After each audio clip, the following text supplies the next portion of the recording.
AutoCAD Plant 3D is a powerful tool for designing complex plant structures.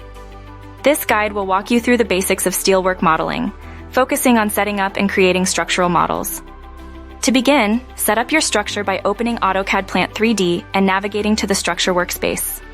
Here you can define the parameters of your project, ensuring that your workspace aligns with the given drawings. Next, select the appropriate structure specifications. This involves choosing materials, dimensions, and other critical details that match the project requirements. Accurate specifications are crucial for creating a reliable and safe structure.